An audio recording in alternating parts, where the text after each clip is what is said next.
শুধু আমরা না, আমাদের দেশের জনগণ, এই বাংলাদেশের মানুষ, সাধারণ মানুষ, তারা আজকে আশায় বুক বাঁধছে যে আগামী দিনে একটি জনগণের সরকার, একটি গণতান্ত্রিক সরকার, যেন জনগণের যে ভোটাধিকার, হ্যাঁ, যে জন্য যে লড়াই করেছেন উনি এতদিন, সেই প্রকৃত অর্থে সেই ভোটাধিকার মানে জনগণ প্রয়োগ করবে।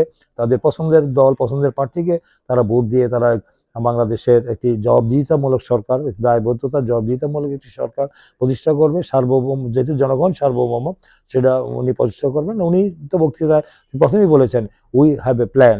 এই যে তার যে প্ল্যান, 31 দফা রাষ্ট্র সংস্কার মেরামতের, সেই প্ল্যানটাই কি তিনি বাস্তবায়ন করার জন্য তার যে প্রতিজ্ঞা, তিনি যে প্রতিশ্রুতি দিয়ে অঙ্গীকার করেছেন, ইনশাআল্লাহ এই দেশের মানুষ তার প্রতি আস্থা রেখে আগামী দিনে তার এই প্রতিশ্রুতি, অঙ্গীকার এবং আমাদের যে দলের যে কর্মসূচি, সেই কর্মসূচিগুলো এগিয়ে নেওয়ার জন্য আমি আশা করবো আগামী দিনে এই দেশের মানুষ তাদের যে মূল্যবান ভোট এবং পবিত্র আমানত, সেই ভোট দিয়ে আমি মনে করি যে তারা তাদের সুচিন্তা মতামত দিয়ে দেশের গণতন্ত্রকে আরো সুসংগত করে প্রাতিষ্ঠানিক রূপ দেওয়ার পথে এগিয়ে যাবে।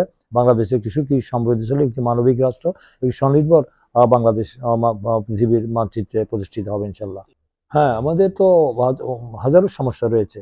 আমি তো দীর্ঘ 17 বছর একটি ফ্যাসিস্ট, একটি স্বৈরাচার, একটি অবৈধ অসাংবিধানিক সরকার, একটি অবৈধ সরকার, সে গায়ের জোরে মানে প্রশাসন যন্ত্র ব্যবহার করে তারা রাষ্ট্র ক্ষমতা দখল করেছিল।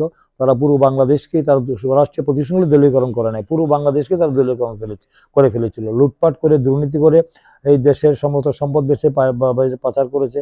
বাংলাদেশ ব্যাংক লুট হয়েছে, শেয়ার মার্কেট লুট হয়েছে এবং ব্যাংকগুলি খালি করে দিয়েছে, যার কারণে অর্থনৈতিক অবস্থা মানে চরম বিপর্যয়ের। বিদেশে মানে তারা, আমরা জানি যে প্রায় 30 লক্ষ কোটি টাকা বিদেশে তারা পাচার করেছে। এই যে দেশকে তারা ধ্বংসের দ্বার, তারা খাদের কিনারে দাঁড় করিয়ে দিয়েছে এবং দুর্নীতি করে তারা এই দেশের যে লুটপাট করে দেশকে তারা একবার খালি করে দিয়েছে। তাহলে এই যে দেশের যে মানে মানে অবস্থা, সেই অবস্থা থেকে যদি তুলতে হলে আমাদের একটি জনগণের সরকার ছাড়া, এই দেশের যে অবস্থা, বিশেষ করে যে আমাদের উন্নয়নের কর্মকাণ্ড যেগুলো করার কথা ছিল, উন্নয়নের নামে তারা দুর্নীতি নামে লুটপাট করেছে। তারা উন্নয়নের রোডম্যাপ কথা বলেছে, কিন্তু মানে মেগা প্রজেক্ট, মেগা লুট হয়েছে।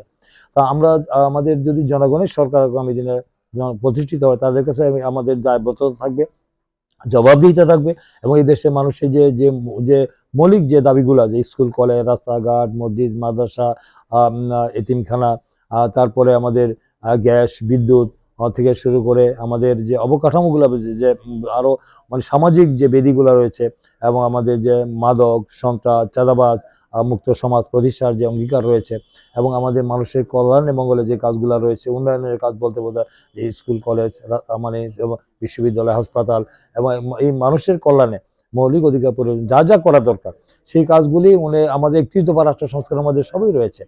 এবং এদেশে ধনী আরো যেন ধনী না হয়, গরিব আরো গরিব, ধনী দরিদ্রের বৈষম্য কমাই নেওয়া আনা হবে এবং দেশে একটি মানে একটি গণতান্ত্রিক সরকারের যে কাজ, মানে জনগণের কাছে তাদের যে দায়বদ্ধ জবাবদিহিতা, সেটাই থাকবে।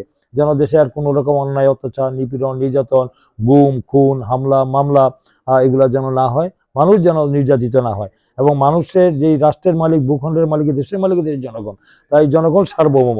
তাই জনগণের কল্যাণে জনগণ কি চায়, সেটাই আমাদের আগামী দিনে যেই দলই আসবেন তাদেরকে সেই দায়িত্বটা আমাদের নিষ্ঠার সাথে, সততার সাথে এবং দেশের মানুষের কল্যাণে সেই কাজগুলো করতে হবে।